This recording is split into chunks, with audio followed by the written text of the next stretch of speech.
Hey, good morning, guys. Welcome back to the Rod Shop. I'm Captain Lee, and today we're talking about blanks. So stick around.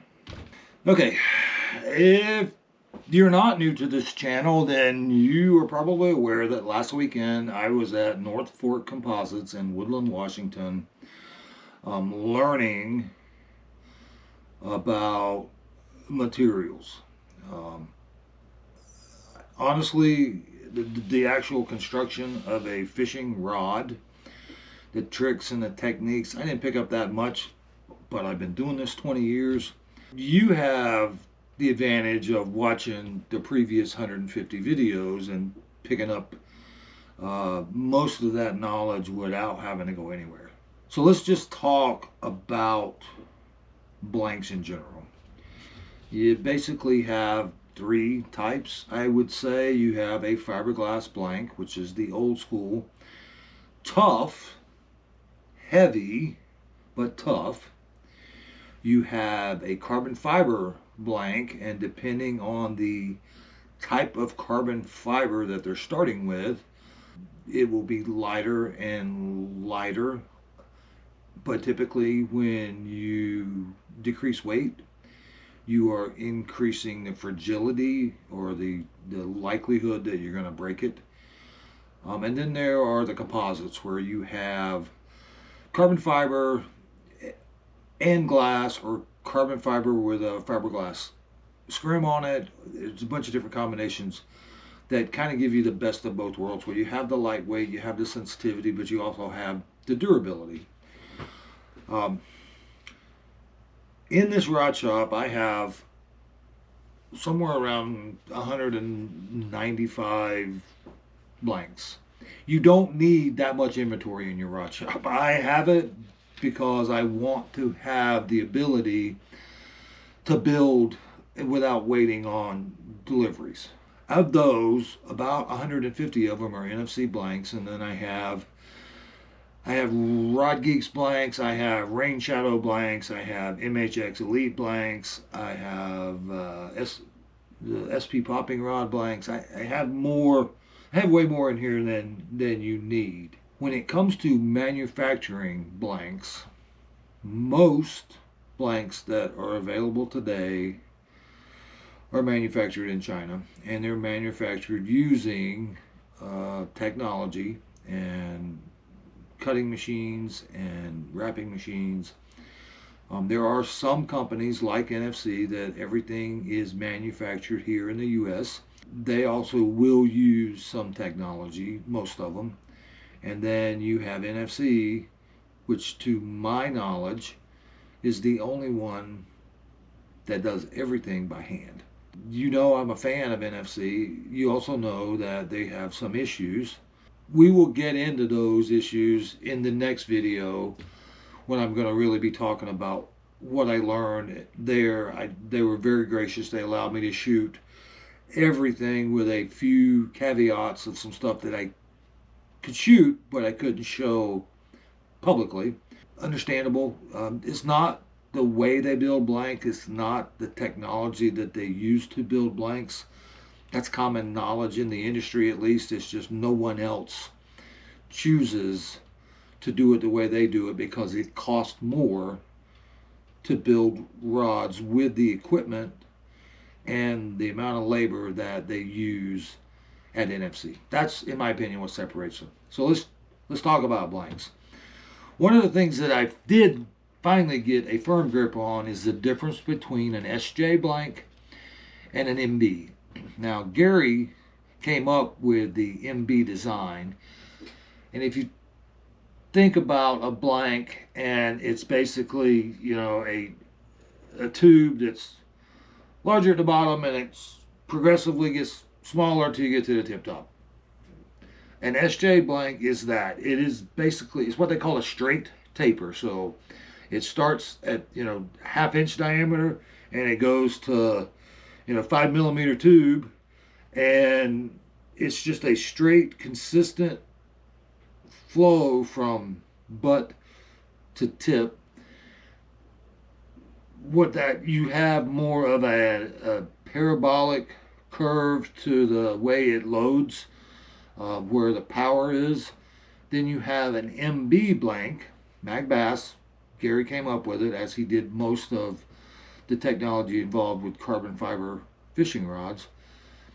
That MB taper, it is not a straight taper. Typically it has 3 different angles. So it's going to start at the butt, and it's going to have a shallower taper, and then it gets somewhere about 2 feet from the tip, and it has a steep taper for a bit, 6 inches or a foot depending on the rod design, and then you have another taper from that point to the tip top. Now what that does is it gives you the softer tip and still gives you the extra fast action to get to your power sooner, to get more power into your hook sets. That was something I did not know about and was confused about.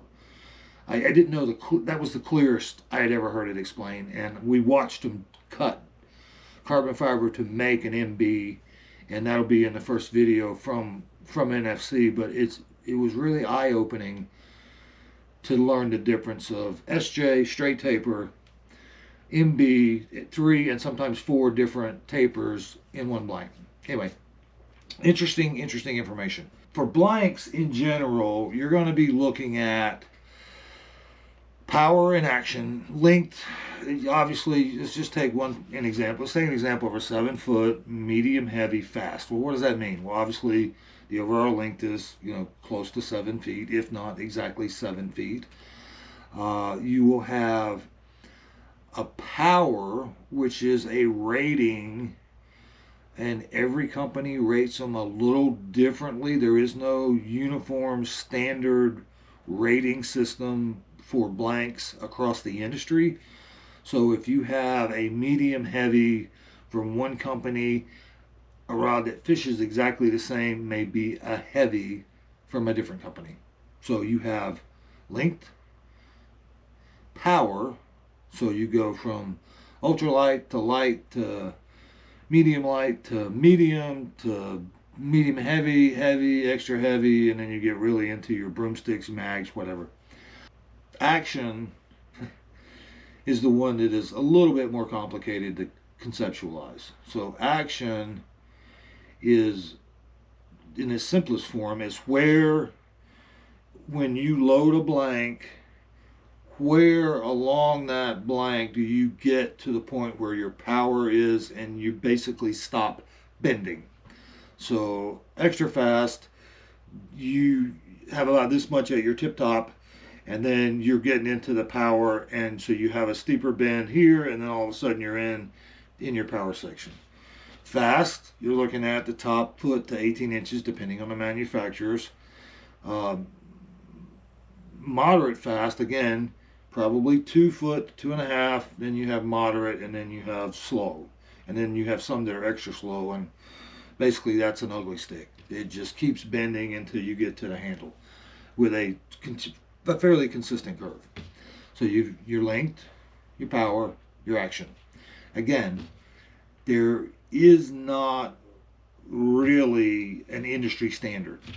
Now let's talk a little bit about materials again. So fiberglass is going to be heavier. It's going to be very durable. Carbon fiber is going to be light, somewhat fragile. Combination of the two is the best world. There are some new carbon fiber materials on the market that have some of the properties of glass without the weight. There are some very good hybrids where you go back and forth in between the two, but when you're shopping for blanks, regardless of who you shop, you need to look at what the material is. And that whole game of, it's 100 million modulus, 100 million modulus. They played that game about, I guess it was about 15 years ago. We're 30 million modules. We're 50 million modules. Now we're 100 million. I mean, that is a joke. It is a marketing ploy. The modulus of the carbon fiber in a rod has very little to do with the strength. And it is a part of it, but it's part of an equation that has several other moving parts, and just because it's 100 million versus 40 million doesn't mean the 100 million is better, lighter, stronger. It was just some kind of marketing game that the giant corporate blank manufacturers got into, and we as the public got, now we bought it. It was, they sold it to us quick. Anyway, there is a lot to going into buying a blank. You just need to be informed of what you're buying. Now, older technology is obviously going to be cheaper from most manufacturers. When I'm talking, let's just say, for example, RX6 versus Revelation, big jump in price. Same company, a little different technology, but what I learned is the material to build a modern day blank is probably less than $10. Labor is 3 times that, and then the overhead and the facility, the plant, the technology in the plant, that is another big chunk of the cost. And then the rest of it's marketing. What can they? The value of a blank is whatever it is that they can get you to buy it at, and depending on how good they are at marketing, you can buy it. You will buy stuff that's not any better, but you'll think it's better because they're really good at marketing. I will tell you this: I was a fan of NFC blanks before I left, even with their issues. I got around most of their issues just with inventory. I will not, if I can at all help it, build another rod on a blank not made at NFC or Striker. And by the way, Striker was bought by NFC mostly to keep it an American-owned company. That's one of the visions that Gary shared with us, is that, he's done about everything he's going to accomplish personally. He's 84 years old, still a little sparky. I mean, he's still got some sass to him. It was a lot of fun hanging out with him, and there was open and question and answer periods where we could just grill him on everything blank related. But his vision is for us as custom rod builders to have the best quality blanks possible made in America at a reasonable price. He is a firm believer in bringing it back to the U.S. I mean, most of the blanks that you will find from Rod Geeks, Rain Shadow, MHX, CRBs, those blanks are mass manufactured overseas, mostly in China, and it's the, again, I use this comparison, and it's kind of hard to get it, but when you build a custom rod, regardless of the blank you build it on, it is far superior to any blank or any rod that you can buy at a big box store. The quality is just doesn't compare. Now, that's what I have seen personally at NFC. The quality control measures they have in place to make sure that, I mean, it's like 38 people have to sign off on each individual blank. It's 38 steps. I think it's 38. 38 steps from the time carbon fiber shows up on a roll to the time a blank gets boxed and shipped to you, and there is someone's signature on a sheet of paper tracking those blanks. And every one of those blanks is touched by human hands who know what they're doing multiple times throughout the process, and they are always looking for failure. They want to catch it before it leaves the plant, and they do a really good job. I've heard of very few true defects, and I've built hundreds and hundreds of rods on NFC blanks, and I've broken quite a few personally, but the breaks were my fault. I mean, most of them came from either being stepped on or smacked into a power pole on a hook set, or or rod locker ate the tips off a couple of them when the wind caught one time and slammed while I was pulling rods. I mean, I have yet to have a failure that I would say was a factory defect. Now, if you think you got one, call them up. They are absolutely 100% behind their product. But that, again, I don't want to get too deep into NFC because the next few videos I am going to start showing you guys the actual footage of the process. I'm in the process right now. I'm editing the first one right now. They let me shoot 100%. I rolled tape for 15 hours. There was a few things that they asked everybody not to disclose, and they didn't make us sign NDAs. They didn't do any of that. They just asked us, and we said, sure. We won't say some of the for about 2 hours there. We learned some stuff in a classroom that that's the stuff that is kind of protected. But the actual processing, you're going to get to see the birth of a blank, and everybody's process is very similar. These blanks are all built by hand by Americans. But anyway, blanks. So you got power, length, power, action. Yeah, your materials. And one way that you can shop, and one way I do shop for blanks, is I'm always looking to the end product. What is somebody going to be doing with this rod? I figure out, is it a moving bait? Does it really need to be that sensitive? Can I build on a blank that is more durable? Are they throwing a 1/2 ounce, or are they throwing a 2 ounce? I find out what the end use is of the intended end use of a rod is, and then I build backwards, looking at the power, the action, the line rating, the weight rating, the way the taper is. I look at all those things and work my way back. Maybe when we start building rods on camera again, we'll start and do one backwards like that. 'Cause that's my process. I'm always trying to figure out, like when I build for me personally, I build a rod specifically for a bait under a specific circumstance with a specific reel and line on it. I mean, I build from the end back to the beginning.